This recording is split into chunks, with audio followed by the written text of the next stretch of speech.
Hi guys, welcome back to my channel. So this is the part 4 of the video on the single bus organization.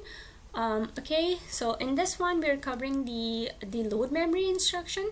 Okay, and here it's only the execution because the fetch instruction I already covered that in the first video. So if you haven't watched that video, make sure to check that out. Okay, so that fetch, it requires 3 cycles, and here the execution phase, it's also going to require 3 more clock cycles. Okay, so here what we're trying to do with the memory here, if we're trying to perform a command, if we're given, for example, something like load R1, and here we have the memory address of R0. Okay, so what this basically means is if you want that into equivalent RTL, so that would means R1 and you're taking the memory address of R0.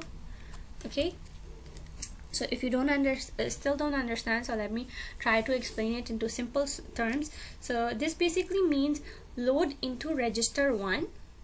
Okay, the value stored at the memory location of R0. Okay, so whatever the value stored at the memory location of R0, you're trying to store that into R1. Okay, so in the simple term, what you're basically gonna do is like go to the memory address of R0, right? So like accessing the memory address of R0, and then fetch the value from that address, and then store the value into R1.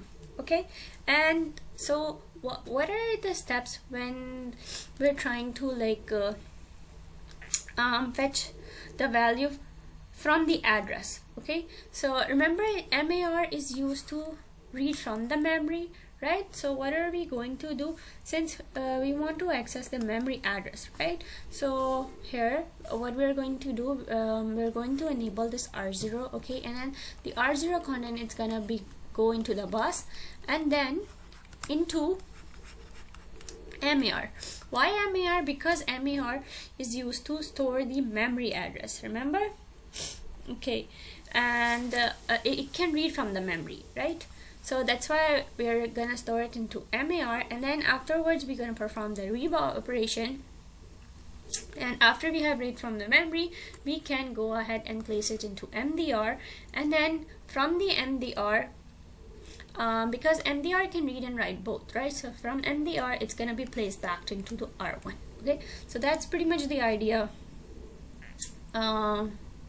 of this memory load instruction. Okay, so here, so what's the first step here then? We need to store the memory into MAR, right? So first step would be to write the RTL. So the RTL would go like enable R1. Okay, and then the value of the R0, sorry, this should be R0. Okay, so the R0 should be placed into the bus. Okay, and then after that it's placed into the bus. From the bus, where does it go? It goes into the MAR. Okay, and then okay, and yeah, before like going it into MAR, we need to load the MAR first, right? So load MAR, and then the content of the bus gets passed into the MAR. Okay, and so this completes our first cycle, and moving on to the second cycle. So what do we have is, if you want, I can remove this line so you can better see. Okay, so here now for the second cycle, what's gonna happen here, we just stored the value into the MAR, right? So now it's gonna read from the memory. Okay, so we're gonna like enable MAR and then read from the memory. Okay, so the steps will be enable MAR, memory read. Okay, and then afterwards we are going to select MDR from the memory, and then load MDR, and then storing the contents into the MDR. Okay, from the memory. So you see, select MDR, and next from the memory, we're gonna store it into MDR. And yeah, of course, load MDR first, and then from memory going into MDR. And after we have stored it into MDR, what is our next step? So our next step would be to put it back into R1, right? Because that's what we're trying to achieve. We're trying to read the memory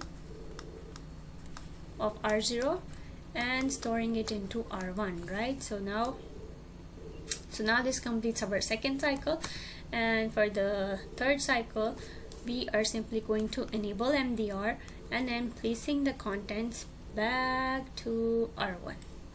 Okay, so enable MAR, putting the contents into the bus, so from MDR to the bus, okay, MDR to the bus, and now from the bus to R1.